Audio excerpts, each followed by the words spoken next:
Hi everyone, it's Mora Viva and Shoko. Today I'm going to be reading to you a silly story. This story is called The Rooster. Grandpa's Stories of the Village of Silly People by Arnold Fine. This week we are learning the letter sin. This story is a very silly story. The word silly makes a s sound, just like the letter sin. Enjoy the silly story. The Rooster, Grandpa's Stories of the Village of Silly People. It was a rainy afternoon. In fact, it had been raining for hours and hours.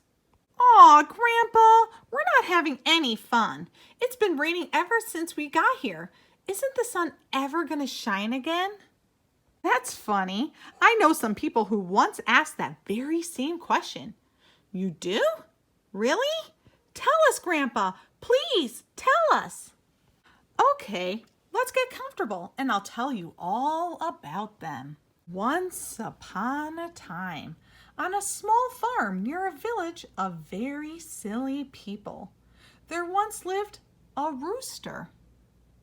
Every morning around 5 a.m., the rooster would awaken and prepare for his very important job.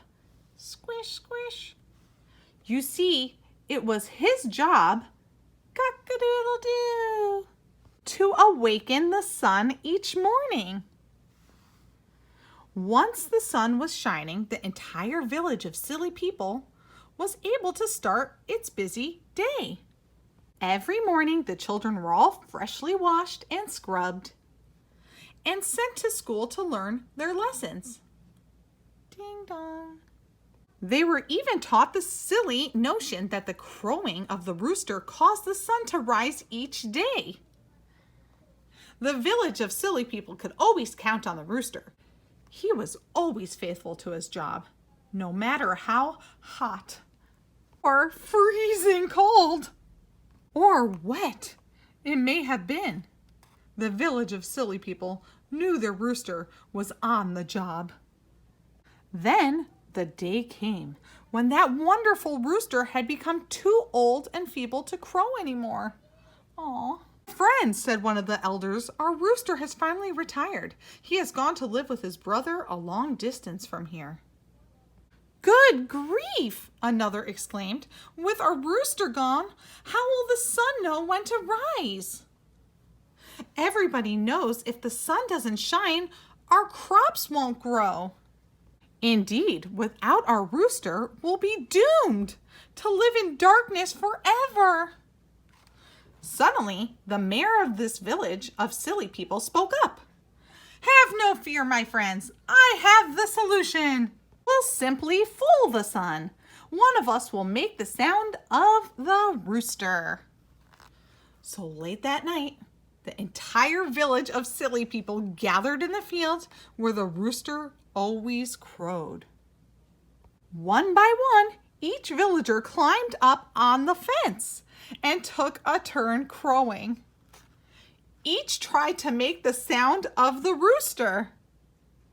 Each time someone crowed, everyone looked toward the darkened sky.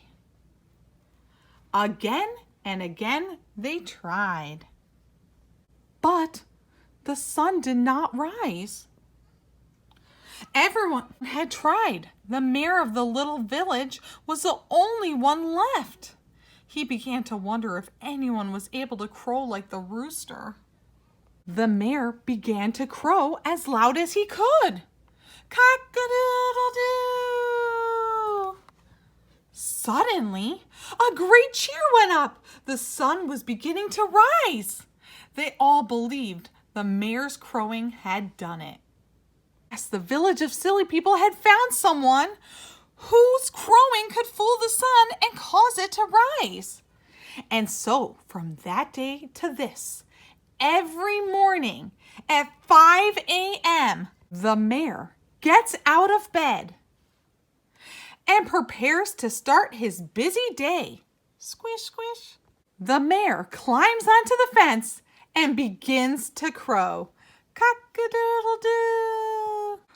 For the only way to make certain the sun would rise each day in the village of silly people is for the mayor to stand on the fence each morning and crow like the rooster.